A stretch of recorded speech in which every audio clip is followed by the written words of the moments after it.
Hello and welcome to a new video. In today's video we're going to take a look at the cheapest Shadow team that you can run. Yes, we're going to have some legacy moves on this team here, but this team is the cheapest team in terms of Shadow Pokemon and generally Pokemon for the open world league. So what we have here is every single Pokemon needs 10k for the, or like here, because they're Shadow, 12k for the unlock for their charge move. Every single Pokemon is going to be non-XL. And this team surprised me quite a bit. Like, this team really surprised me because I was not expecting good results. I'm honest with this one. I was not expecting any good results with it. I actually took quite some time to craft this team, craft the idea behind the team, and I looked into what I wanted to do. And I used an Elite Temp, for example, to get Gust on the Staraptor, which I'm going to talk about a little bit as well. My reasoning for it and what I was actually thinking. And I'm playing a team here right now that is very unusual for my playstyle. We're having a team that is more reminding of OG times in the Open Great League, and it worked out. Like, it worked out like a charm. This team was amazing, and I don't know why. And I most likely would have been able to even win more battles if I had a bit more experience with Pokemon like, I don't know, Staraptor with like the move Gust. And you see here actually the main matchup for Staraptor with Gust, which is going to be the Rurisian, which otherwise can be a bit of a problem. I guess we have our fire type in the lead. But in the first battle, we're already going to be able to win, thanks to the pacing that is still very solid for the Swampert, even though the change of course, the fast move. But yeah, look at this, we're going to be able to win this one, and this was definitely a bit of a tougher one. So, what is the idea behind this team? How does this team work? And why do I think that Gust was completely something different than I expected? So, first, the team I had was actually the 3 Pokemon I kind of got quite fast because I was interested in Thunder Punch on the Typhlosion. This is the main reason why this Pokemon is here over, I think there was some other Fire-type Pokemon. Skeledirge. Over Skeledirge, for example. I want to have a bit better coverage against the Feraligatr, which I have here now, and you're gonna see it here as well. The opponent's sadly gonna play this out really, really well. In the 2-sheet scenario, thanks to the 50-second switch timer, they're actually going to be able to swap out. I actually was looking at the typing, I still was able to click on the move because I'm an idiot. But yeah, still, it is what it is. But yeah, basically, the idea behind this team is very much towards what you would had back in the day in the Open Great League more often. You had teams, for example, like, I don't know, Bastion, then you had like Lantern in the back and Medicham in the back. Basically, you kind of wanted to win the lead matchup with them and then align yourself in the back. You had also teams like Dragonair, Medicham, and then a Bastion in the back, where you also tried to align yourself basically by playing out the matchup with the Shadow Dragonair in the lead. And this team is very similar. In the case of, I try to basically align myself and play out the lead matchup, and then I'm going to try my best basically to align myself later on. And this is something that I didn't think would be actually as good as it at the end of the day was, but it went phenomenal. Look at this matchup as well. We're going to get the opponent to 1 HP. We're going to be able to go for the full farm down, and this is going to be a good game. So, why do I think that Gust was a bit of a, I don't know, maybe mistake? I don't actually think Gust was a mistake on the Staraptor, I have to say. There are going to be some battles where it really came in clutch. There were some battles where it definitely didn't come in clutch. But basically, the main idea behind Staraptor with the move of Gust was that I wanted to run Swampert in the lead in the beginning. And I decided against it later on because I felt like it had a bit more potential as a safe swap, quote unquote. But more like this kind of team idea where I try to play out the lead matchup. If it's a water type, I stay in. I can still align myself later on anyway. And if you take a look at the water types I currently playing around, we're going to have Feraligatr, which you're going to be able to deal with. We're going to have Tentacruel, which you're going to be able to do some sort of damage with. And then later on, bring in your Swampert in order to get the KO against this Pokemon. And so I wasn't really too threatened with anything on the Typhlosion there. There's one type of Pokemon that's going to be a bit problematic for this team, which is going to be Dragon-type Pokemon. But anything else, we actually have some solid play. And look at this matchup, by the way. Here, I would have won this battle if the opponent did not have Sludge Bomb. Crunch, I would have been able to survive. I would have been able to get to another fly and I would have won this battle. But if the opponent didn't, had this move, it would have been definitely better for us. Now they're going to be able to outspeed us here because they got some energy as well. Get to a Crunch, knock me out. Or they're just going to try to fully farm me down, misplay with that one, allowing us to go for another charge move and KOing them instead with basically a move afterwards from our Typhlosion. And so yeah, good game to the opponent here. Interesting misplay from them. But yeah, we're going to be able to go for that big Blast Burn, knock out the opponent's Drapion, and win the battle. Moving on, we're going to have Golisopod against us now. This Pokemon, definitely something that we're going to be able to deal with. We're going to get to one Thunder Punch here. Thunder Punch is going to allow us to do some super effective damage, and now it depends on what the opponent wants to do. Do they want to use a shield? Do they not want to use a shield? They want to decide to go for a charge move here. I decide to use a shield. It's going to be, oh, well, it's going to be the X. It doesn't really matter too much, as we're going to be able to go for the full farm down. And yeah, we're going to get some Thunder Punch in here, and I'm going to try my best to get some damage onto the opponent's Mandibuzz, because as you're gonna see here, my Pokemon in the back are both okay, but they're both not great.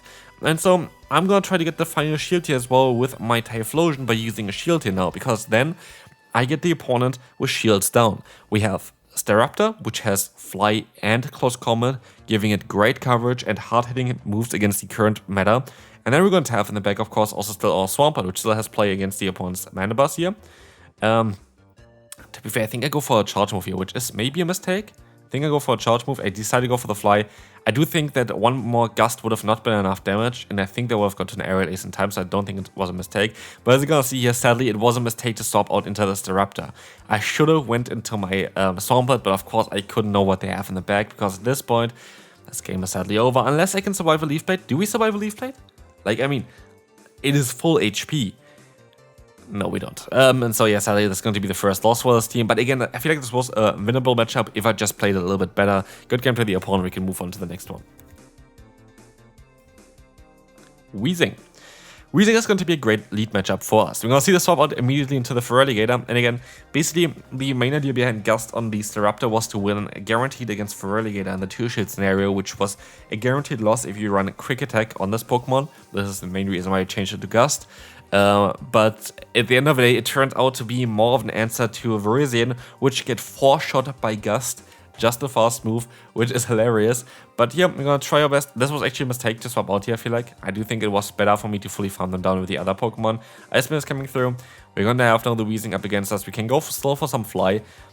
There were times actually as well where I have to say where I would have liked to have Brave Bird over Fly, but yeah, it is what it is. We're gonna see the shield coming through. That's going to be fine for us. They have to go for an Overheat. Something hard hitting in order to knock us out. They go for an Overheat here as well. We went out the Switch Dog because we know that the opponent is definitely already able to swap. We are now going to get into our Typhlosion. They swap out into the Gastron, allowing us to go for our Blast Burn. And this Blast Burn was necessary, needed, and what we wanted. And as you're gonna see as well, I'm not gonna go for a charge move. I am gonna go ahead and overfarm to 2 Hydro Cannons because I know that the opponent has energy on their Galarian Weezing.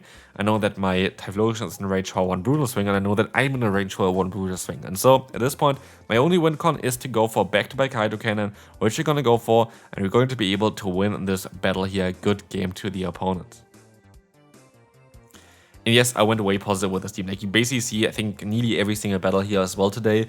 I did a few more battles than I would usually do, so I cut off a little bit because it's also Ultra League and because people are not that interested in the Ultra League currently. But I kind of want to bring a little bit of fun here into it as well with my recent uploads. We had Morpeko, we had the Incineroar, Pokemon that got buffed but a little bit more, I don't know, not as used, especially Morpeko in the Ultra League. And now we're going to have here a triple 10k/12k charge move unlock team here that runs a little bit of a different style than what you usually expect.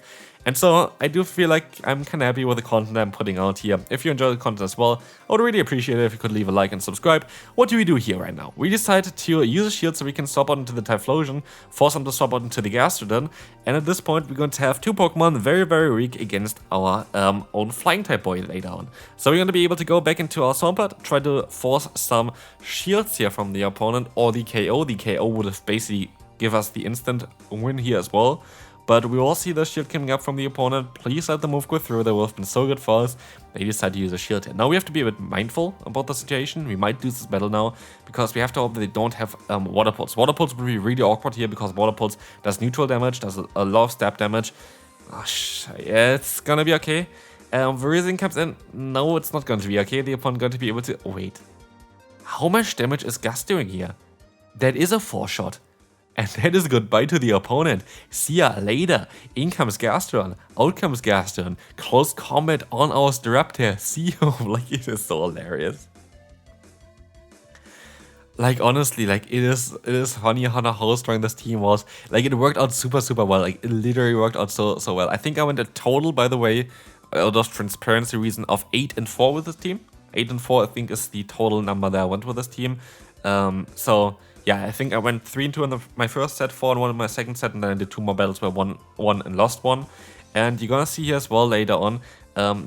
Yeah, like, this team is it's just so much fun. We're gonna see here the charge move coming through from the opponent. It is going to be the Dragon Claw. We're gonna get out another charge move here as well with our Staraptor. Fly should knock them out. Yeah, Dragon type Pokemon are a little bit of a trickier ones for sure. In comes the Weezing from the opponent. We're gonna try our best to go for another Fly afterwards as well. Let's see on how this is gonna go. The opponent goes for a Brutal Swing. I still should survive. I can still get to a Fly. Yes, that's going to be super important. Let's see on how we can play this one out now. The Fly is coming through. We're gonna get the shield from the opponent. They're shieldless. We have we have to swap out into our Swampert here. I forgot about that. We let the move go through. It is going to be the Brutal Swing from the opponent. That's going to be fine. It's going to be the Feraligatr and the normal variant. Why are you the normal variant? I needed the Shadow one. Why did I need the Shadow one? You're going to see it here immediately. The opponent goes for the Hydro Cannon. It is going to get shielded. But if there would be Shadow, this Pokemon goes down to 1 Earthquake. Because they're not Shadow, they survive. And they can still go for another move. And now it all comes down to Typhlosion. Can Typhlosion still win this battle? Well, let's find out here together. We're gonna try our best. We're gonna get the full farm done here. We have a few HP left. And we have a big Blast Burn to one-shot the opponent's Weezing there. And we can move on to the next one. Only one more win. It's going to be sadly the Dragonite in the lead. That is going to be a bit of a tough matchup. We're gonna see as well that the Thunder Punch is coming through from Typhlosion. This is going to be not ideal for us. It's definitely not ideal. We can get 2 shields from the opponent here though. That's going to be the best play that we can go for. And you know what's kind of crazy about this one? As soon as you're going to be able to get both shields from the opponent, and if you get some energy advantage from the Staraptor, you're going to basically be able to nearly knock out everything here in the meta, because flying and fighting is such a great type coverage here basically, that as you can see as well, they're going to go into a Drapion. Look how much damage we do against the opponent. It is a neutral Fly, nearly one-shots them. And here's for example one again where Brave would have not even been able to reach it anyway with the lower energy generation of Gust sadly. They're still going to get to a move here, which I was kind of surprised. It's going to be just an Aqua Tail. There's nothing else that they could go for. And now it comes down, if Swampert is going to be able to win the battle for us, they're going to go into their Gastrodon. We have to hope the 2 Hydrocans are enough. Are 2 Hydrocans enough to knock out the opponent here? Let's find out. Hydrocan coming through. It looks very promising. It's going to be a CMPita here. Maybe I should try to swap out and catch the move. They survive with a 1 HP in a dream. You gotta be kidding me. I don't know if I would have won anyway though. Why would I have not won anyway? Because I think I would have not been able to go for a Hydro Cannon in time anyway here, because the opponent has too much fast move pressure. So I feel like it's all okay and we can move on to the final battle. Gliscor against us. We're gonna swap out into the Swampert. They're gonna go for a charge move. And here's kind of a sad thing, because I think the one battle that didn't make the cut as well here, I think I'd have 10 battles in out of 12, is the same matchup, the exact same matchup that I have against the opponent. I wonder which one is going to be the one here, the one where we learned or the one where we didn't learn. Apparently, there is a team currently around, which is going to be Gliscor, the Licky, and the Miltank.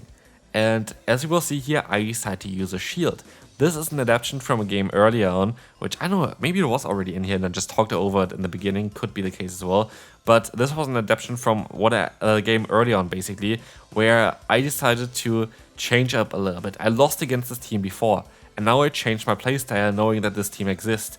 And this is exactly what I'm going to do. We actually had the battles back to back, by the way, that's why I kind of adapted my playstyle. As you see here, before I just let the move go through and I was trying to get some energy with my Typhlosion against the opponent, but because I knew that they have Miltank in the back, I actually decided to go into my Typhlosion here now, and I was able to realign myself before with the Swampert, which never happened in the game before, and I was able to still go into the 1-shield scenario against them instead of the 2 versus 2-shield scenario. And as you will see here, as the opponent kind of hardballs us most of the time, as we have no real play with Typhlosion as well, we're still going to have some play now with the Staraptor, but it's going to be a tough one to still win. The opponent has to go for a Thunderbolt here, and they do go for a Thunderbolt, and this is going to be very important because now it's down to us against the opponents. Guys, gotta get that free fast move in. That free fast move could completely win us the battle, but as you can see as well, the opponent is gonna put us very, very low. If we survive one more rollout, we win this battle because we can get to another charge move. Let's see, can we win this battle? We can, and this is only because we adapted our gameplay, and this is going to be it for this video. Hopefully you enjoyed this one. This team was amazing. It was actually working out 8-4 total with this team. Hopefully you enjoyed this one. If you did, feel free to leave a like, and I'll see you then. Bye bye.